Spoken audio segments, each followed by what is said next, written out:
Om Swastiastu.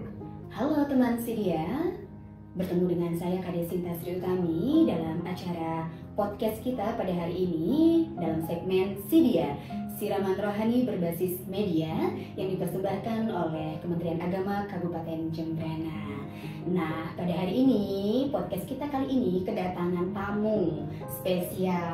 Siapa lagi kalau bukan rekan kita dari Penyuluh Agama Hindu Kementerian Agama Kabupaten Jembrana yang tentunya pada kali ini akan berbagi ilmu-ilmu dan tentu saja informasi terkait dengan isu-isu strategis pemerintah yakni pelestarian lingkungan. Nah, tanpa berlama-lama, ayo kita sapa dulu narasumber kita pada hari ini.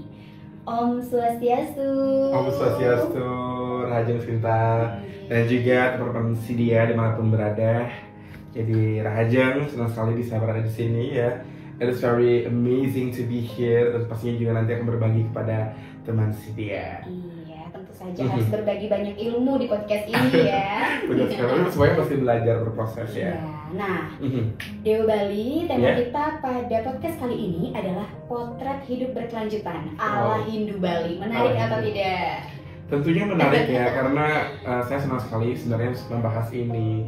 Jadi sebagai zillennials yang juga ikut akhirnya terjun menjadi seorang penyuluh dan bergabung menjadi keluarga besar Kemenag RI, tentunya konsep hidup berkelanjutan ini bukan hanya milik dari ataupun juga menjadi responsibility ataupun juga tanggung jawab dari pemerhati lingkungan atau aktivis lingkungan saja, tapi hari ini ya, pada era ini pemerintah juga memberikan kewajiban kepada kita sebagai seorang civil servant ataupun juga pelayan publik ya. Kita juga harus menempatkan isu ini pada perhatian kita juga. That's why we also supposed to put our responsibility, our dedikasi kita pada pelestarian lingkungan ini. Kayak gitu. Luar biasa sekali ternyata penyuluh kita ini, teman Sidia. Nah, terkait dengan pelestarian lingkungan yang istilah kerennya sustainable living ini, benar sekali. Ada pertanyaan nih. Apakah dalam konsep ajaran agama Hindu ada menerapkan daripada sustainable living ini? Tentu ada, Sinta dan juga teman Sidia ya, bahwa kita harus memulai pembicaraan ini dari sebenarnya konsep sustainable living ini ada itu karena berbagai isu lingkungan yang terjadi di dunia ini. Dan itulah mengapa PBB, yaitu Perserikatan Bangsa-Bangsa, itu membuat yang namanya sebuah kebijakan yaitu SDGs, Sustainable Development Goals. Jadi ada beberapa aspek-aspek capaian-capaian yang ingin hendak dicapai oleh masyarakat dunia ini. Salah satunya adalah bagaimana untuk kembali untuk merevitalisasi lingkungan kita ini menjadi lestari lagi. Dan berbicara tentang hal itulah, tentunya di Hindu sangat juga mengapresiasi dan juga menjunjung tinggi konsep pelestarian lingkungan. Itu bisa kita lihat teman Sidia ya, dari berbagai konsep-konsep yang kita miliki, tradisi-tradisi yang juga Hindu lakukan. Tapi let's we start from konsep-konsep Hindu. Yang pertama itu tentu teman Sidia tidak asing dengan yang namanya Trihita Karana. Ya, Trihita Karana ini adalah 3 hubungan yang harmonis sebenarnya. Pertama adalah bagaimana kita menjalin hubungan religius dengan Tuhan, and then how we connect with society, hubungan sinergis ya. Dan yang terakhir adalah bagaimana kita bisa menyelaraskan hubungan kita dengan alam semesta ini, with the nature, with our environment ini. Dan itu sebenarnya kalau saya lihat luar biasa sekali bahwa leluhur kita di Hindu itu, terutama Hindu Bali itu memiliki konsep SDGs jauh sebelum adanya wacana SDGs ini sendiri, seperti itu. Jadi leluhur itu sudah mengajarkan kepada kita bagaimana kita harus bisa hidup selaras dan berdampingan pada alam, karena without the nature kita bukanlah apa-apa, seperti itu. Dan Sinta dan teman Sidia, selain ada Trihita Karana, bahwa Trihita Karana ini juga sebenarnya akhirnya diferensiasi, jadi dari 3 menjadi 6 yang kita sebut dengan Satkirti ya. Satkirti. Jadi kebetulan pada saat saya menempuh pendidikan S1, saya membahas tentang Satkirti ini, yaitu yang disebut sebagai Sadarsana Kritiloka yang ada pada lontar Uttarakanda Dewa Purana Bangso. Di sana disebutkan bahwa ada 6 aspek lingkungan yang harus kita jaga sebagai seorang manusia ya. Ada 6. Beberapa di antaranya kalau saya bisa mention one by one, Like for example, misalkan ada pelestarian terhadap hutan yang disebut dengan Wana Kerti, pelestarian terhadap ekosistem lautan yaitu Segara atau Samudra Kerti, kemudian juga ada Jagat Kerti yaitu pelestarian ekosistem sosial desa seperti itu ya. Artinya negara keseluruhan, tapi dalam skup yang paling kecil adalah keluarga, desa seperti itu. Kemudian juga ada Sui Prakerti, ya mungkin sedikit berbeda dengan konsep Kerti yang pada umumnya. Sui Prakerti ini adalah bagaimana pelestarian ekosistem persawahan yang menunjang kebutuhan pokok kita, kebutuhan primer yaitu pangan kita.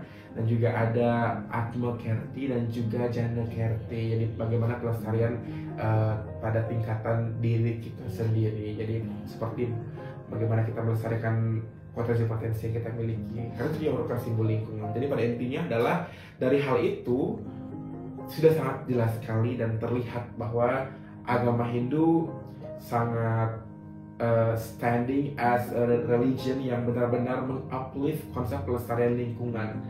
Bagaimana dimanapun agama Hindu berkembang selalu tentunya berupaya untuk menjaga peradaban lingkungannya seperti itu. Dan kalau kita ngomongin yang terdekat ini nih Sen, jadi konsep pelestarian lingkungan yang sudah dijalankan oleh masyarakat Hindu yang akan kita lakukan pada waktu terdekat ini adalah ada namanya Tumpak Wariga tuh Sen, dan juga sahabat Sidia pastinya sudah pernah mendengar ya, udah tidak asing lagi dengan yang namanya Tumpak Wariga. Nah itu. Iya, nah terkait dengan hari suci Tumpak Wariga itu ya, bisa dijelaskan secara sederhana tentang Tumpak Wariga tersebut, dan adakah tradisi unik dalam perayaan hari suci Tumpak Wariga itu? Tentu kalau membahas tentang Tumpak Wariga, mungkin selain di podcast ini kita bisa banyak mendapatkan literasi sumber-sumber ya tentang Tumpak Wariga ini, sehingga saya mungkin tidak akan menjelaskan hal-hal yang sudah pernah dijelaskan pada literasi lainnya. Tapi mungkin di sini saya ingin menjelaskan secara sederhana saja. Tumpak Wariga itu ya seperti biasa, tumpak itu adalah dapat dimaknai sebagai maknanya nampak dekat. Jadi bagaimana momentum Tumpak Wariga itu sebenarnya adalah momentum untuk kita bisa being closer than usual, menjadi lebih dekat dari sebelumnya kepada siapa ya, kepada Tuhan as a divine power, sebagai kekuatan utama dari segala hal yang ada, yang eksis di dunia ini, di alam semesta ini seperti itu. Dan Tumpak Wariga itu merupakan sebuah hari suci ya, hari suci yang dimiliki oleh umat Hindu sebagai perayaan dan penghormatan kita kepada tumbuhan seperti itu. Nah bener sih, jadi unik banget nih, dan juga teman Sidia, selain Tumpak Wariga disebutkan juga pada istilah-istilah lokal itu ya, ada juga yang menyebutnya sebagai Tumpak Bubo, Tumpak Udo, Tumpak Pengarah, dan Tumpak Pengatag seperti itu. Misalkan Tumpak Bubo karena memang ada sebuah tradisi yang lumrah juga dan rutin dilakukan oleh masyarakat Hindu Bali. Jadi ketika ada hari suci ini, kita membuat panganan bubuk itu sendiri, tidak hanya untuk dimakan tapi juga untuk dipersembahkan. We serve into tentunya kepada Tuhan dan juga kepada tumbuh-tumbuhan itu sendiri, sebagai representasi dari Tuhan itu sendiri. Sahabat Sidia, pada Tumpak Bubuh ini ataupun Tumpak Wariga ini yang disebut sebagai Tumpak Pengarah. Jadi it's gonna be the first momentum ataupun momen bagaimana 25 hari itu akan kita rayakan bersama, salah satu a major holiday ya, jadi hari suci yang major yang kita miliki yang besar itu yaitu Galungan seperti itu. Jadi sudah mulai mempengaruhi dengan sesapannya yang unik itu. Nah ini yang unik nih Sin. Tapi sebelum itu sedikit ya, Sinta dan juga sobat Sidia mengenai aspek teologis. Jadi yang dipuja pada Tumpak Wariga ini adalah Tuhan ataupun Siwa dalam wujudnya sebagai Sang Hyang Sangkara, sebagai dewa penguasa tumbuh-tumbuhan seperti itu. Jadi dewa Sang Hyang Sangkara ini yang dipuja, dan aspek yang paling unik yang tadi yang Sinta tanyakan tadi itu adalah ada yang namanya sesapan. Jadi ketika masyarakat mengupacarai tumbuh-tumbuhan, nah tumbuh-tumbuhannya itu disapa, ada sesapan yang menyebutkan seperti ini, kaki-kaki nini dije, atau ada juga yang menyebutkan dadong dije, buen selaye dina, buen selaye dina galungan buah banget gitu. Jadi sobat sedia, mungkin yang ke tempat asal berbahasa Bali pada intinya maknanya adalah kakek-kakek, nenek di mana. Jadi lagi 25 hari akan kita rayakan bersama hari Galungan itu. Diharapkan agar tumbuh-tumbuhan itu bisa berbuah gitu, berbuah lebat, ya, dan bermanfaat tentunya untuk umat manusia, umat Hindu, dan yang paling penting adalah itu bisa digunakan juga akhirnya dipetik dan digunakan lagi untuk sarana yadinya. Jadi bagaimana adanya sebuah circle of life. Kita mengambil buah itu dan we put it again as our offering media, sebagai media persembahan kita. Jadi itu berlangsung secara cycle. Nah, teman sedia dan juga Sinta, seperti tadi saya sampaikan tentang sesapan itu ya. Jadi ada kaki dan dadong. Nah ini sebenarnya let's make it clear ya. Maksudnya sebagai Gen Z ya, zillennials pasti bertanya, oke, itu unik, tapi sebenarnya kaki dan dadong ini maksudnya siapa sih? Apakah nenek dan kakeknya dia di rumah atau siapa? Nah itu kan, apakah atau jangan-jangan tumbuhan itu disebut kakek dan nenek, kok bisa? Nah ini yang harus di make it clear ya. Kaki dan dadong. Jadi kita kan merujuk bahwa makna dari tumpak wariga ini adalah penghormatan kepada tumbuh-tumbuhan. Tumbuh-tumbuhan sudah memberikan banyak sekali manfaat dan beneficial thing kepada manusia, terutama menjaga kehidupan manusia, memberikan makan, panganan dan berbagai semua hal gitu ya. Dan akhirnya itu penghormatan kita dengan melakukan tradisi ataupun juga perayaan Hari Tumpak Wariga ini, sehingga kaki dan dadong itu merujuk pada kita anggap tumbuhan itu adalah leluhur kita. Leluhur itu sebenarnya apa? Leluhur itu yang paling terdekat adalah orang tua kita. Kita anggap tumbuhan itu adalah orang tua kita. Because memang benar tumbuhan itu adalah orang tua kita. Bagaimana layaknya orang tua yang memberikan makan kepada anaknya, dan tumbuh-tumbuhan itu memang benar-benar memberikan makan kepada kita ya. Hutan dengan berbagai tanaman-tanaman yang bermanfaat kepada kita, baik itu untuk pengobatan, baik itu juga untuk makanan, pada intinya itu memberikan nutrisi kepada kita. Dan tentunya itu bisa menjadi sebuah argumen yang kuat ya, a strong reason bahwa memang tumbuh-tumbuhan itu adalah orang tua kita, and that's how we supposed to be respecting to tumbuh-tumbuhan itu sendiri. Sehingga adalah sesontengan itu ya. Iya, benar sekali. Iya, kaki dan dadong itu kita, karena sebagai perumpamaan bahwa we very respect, kita sangat hormat sekali kepada tumbuh-tumbuhan sebagai entitas ataupun juga makhluk hidup yang memberikan, yang menutrisi kita, yang menyusui kita dengan berbagai makanan. Iya, benar sekali. Itu sudah. Nah, katanya tumpak wariga itu kan penghormatan ya Dewa Bali ya. Iya, benar. Namun di beberapa tempat, nah memang tidak semua ya, mungkin tradisi di beberapa tempat tertentu, tapi daerah tertentu ada yang menyayat pohon atau tanaman dalam pelaksanaan upacaranya ya? Iya, dalam pelaksanaan upacaranya. Itu gimana tuh Dewa Bali? Katanya respect, tapi kok nyayat-nyayat gitu? Ya berarti yang sehat bukan hati ya. Jangan dong. Jangan jadi ya. Jangan ya. Nah, oke, pertanyaan seperti itu ya. Begini ya, kalau untuk perihal ini, konsepnya adalah bagaimana kita memanusiakan pohon itu. Jadi kita anggap ketika kita ini reason yang pertama ya teman-teman semuanya, teman sedia. Jadi ini adalah alasan pertama. Jadi kita sayat pohon itu seolah pohon itu akhirnya memiliki mulut dan kita berikan makan, yaitu berupa bubur itu sendiri sebagai nutrisinya. Itu yang pertama. Tapi tentunya sebagai Gen Z, millennials tentunya perlu juga jawaban-jawaban lain nih. Nah, tentu saja. tentu saja. Jadi teman Sidia dan juga Sinta, tahu nggak sih? Jadi sebenarnya tumbuhan itu memiliki sebuah sifat yang ketika dia disayat seperti itu ya, maka dia itu akan memicu proses stres pada tanaman. Tapi jangan salah, stres pada tanaman ini ketika tanaman itu disayat itu akan dapat mendorong proses berbunganya dan juga berbuahnya semakin bagus sebagai bentuk mekanisme bertahan hidup. Point of view yang membuat saya kagum dari leluhur Bali, dari tradisi Tumpak Wariga ini sangat sains sekali. leluhur kita. Dari segi Mungkin mereka tidak terlalu biologi ya, ilmu biologi benar ya. sekali. Mungkin leluhur kita tidak terlalu membahas, tidak terlalu mencari tahu tentang itu, tapi mereka melakukan itu secara sustain, berkelanjutan dan secara terus menerus. Tapi ternyata giliran kita sebagai generasi muda akhirnya kita mencari makna ini, makna-makna dari kenapa sih disayat. Ternyata apa? Ternyata tumbuhan itu ketika disayat, ya tentunya tidak banyak ya, karena kan orang-orang Bali juga menyayat tidak semua gitu kan, pada bagian-bagian tertentu gitu kan, sebagai ungkapan memberikan makanan. Jadi itu bisa merespon ataupun juga merangsang proses pembungaan dan akhirnya pembuahan. Nah, kan di setapan itu kan 25 harinya akan mau galungan. Jadi luar biasa sekali cara leluhur kita. Dan selain itu, nah itu juga luar biasa sekali ternyata leluhur kita nih.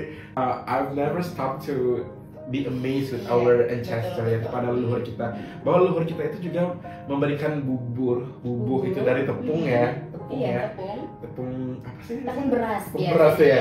Nah, jadi ternyata teman Sidia itu bisa merangsang pembentukan kalus. Nah, kalus itu apa sih? Jadi kalus itu adalah jaringan sel yang tidak terdiferensiasi yang terbentuk pada luka tumbuhan. Nah, pembentukan kalus ini merupakan proses dari regenerasi jaringannya.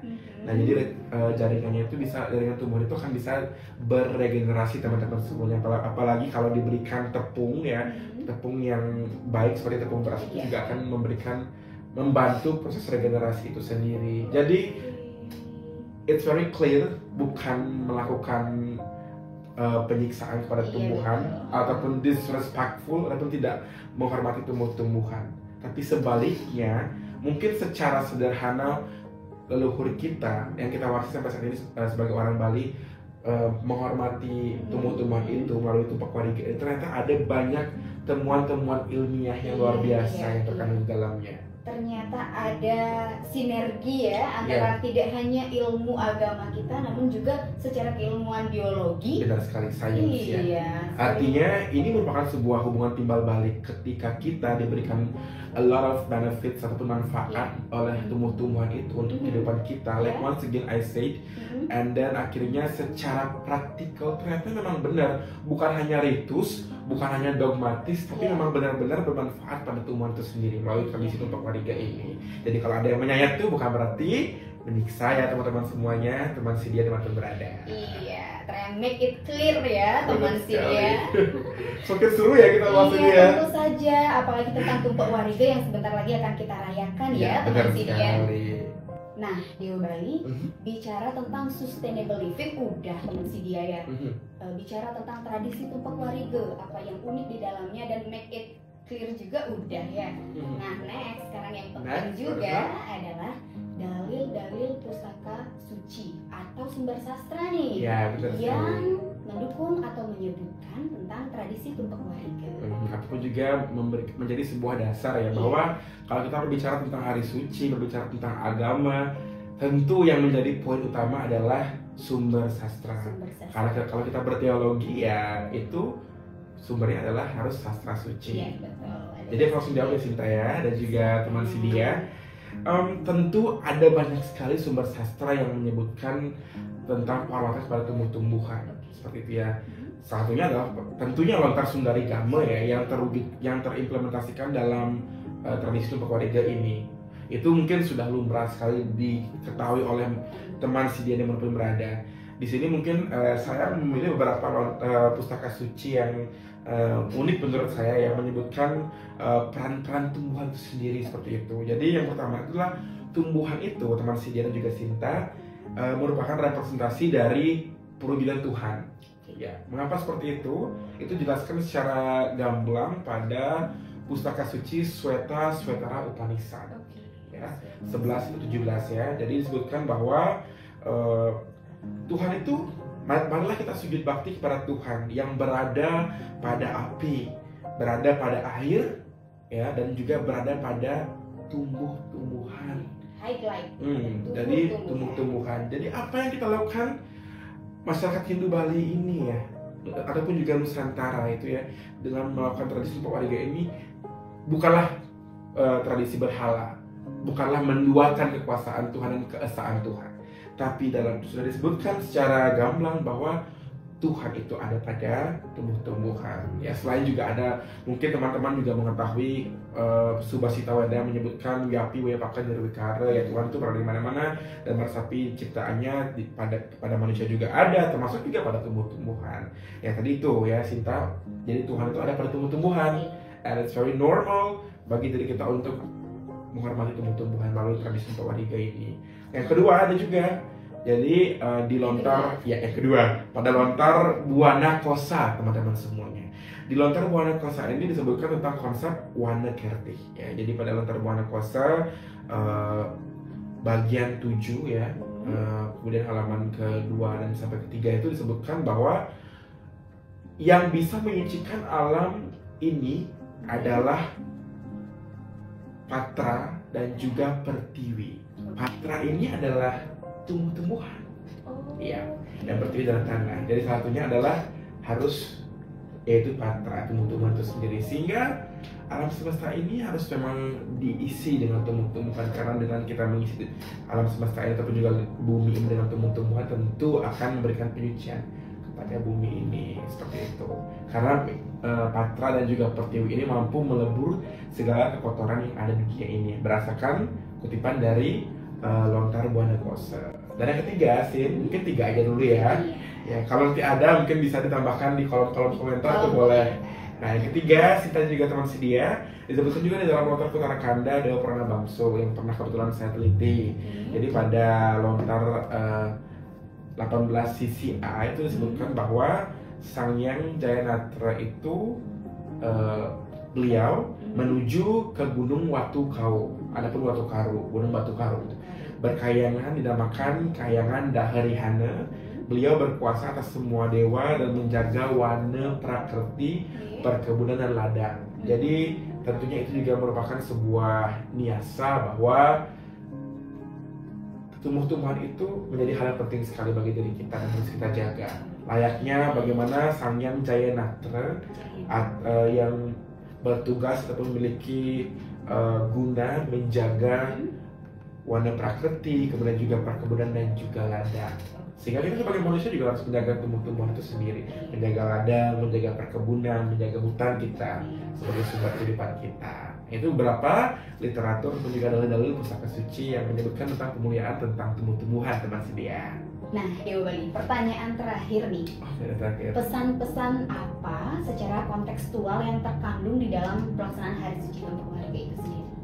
Baik Sinta dan juga teman sedia.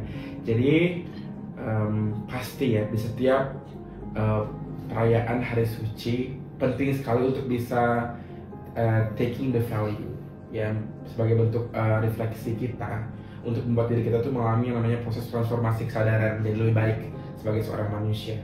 Dan itu tersimpan dalam berbagai ritual, dalam berbagai konsep-konsep kehidupan yang kita miliki, yang diwarisi oleh leluhur kita. Nah, berkaitan dengan Tumpak Wariga ini ya, Sinta juga teman sedia, satu hal yang saya tangkap adalah tentunya saya berharap kita bisa mengalami proses alkemisasi pada kesadaran. Jadi apa itu proses alkemisasi?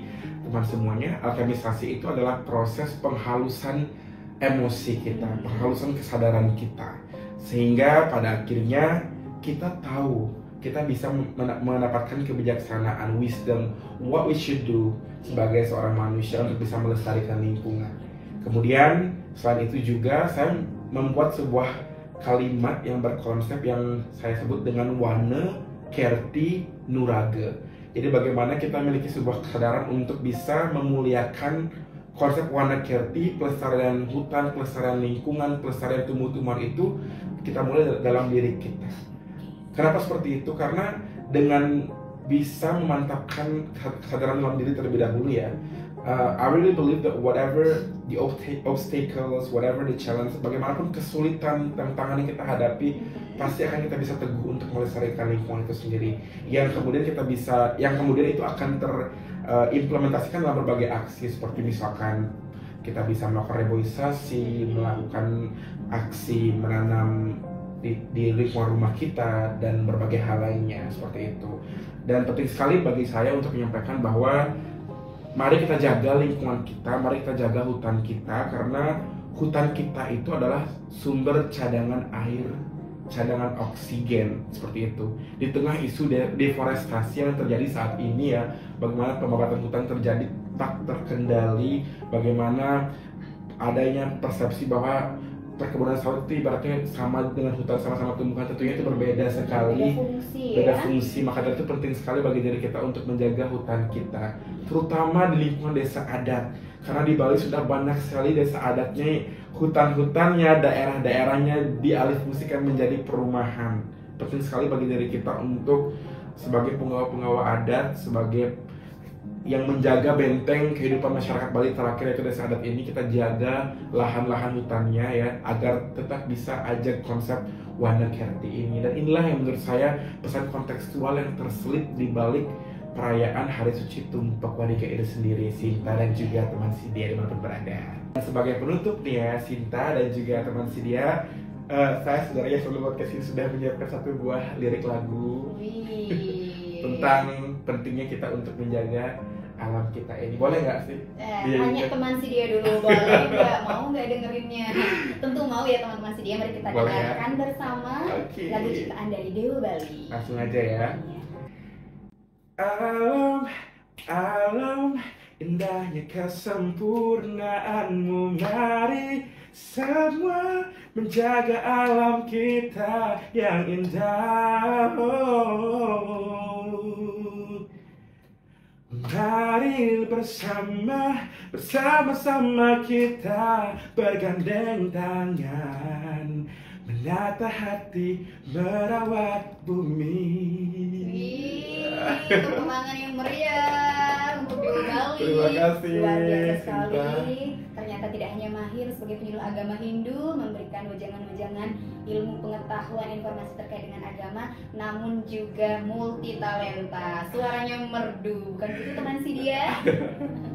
Itu tadi perbincangan menarik kita terkait dengan potret keberlanjutan hidup ala Hindu Bali, yakni tentang pelaksanaan Tumpak Warige, di mana Tumpak Warige itu sendiri adalah bentuk respek kita terhadap sang pemberi atau sang penyangga keberlangsungan hidup, yang tidak lain tidak bukan adalah Tuhan itu sendiri, yang dalam hal ini termanifestasi sebagai Dewa Sangkara, yaitu Dewa Tumbuh-tumbuhan.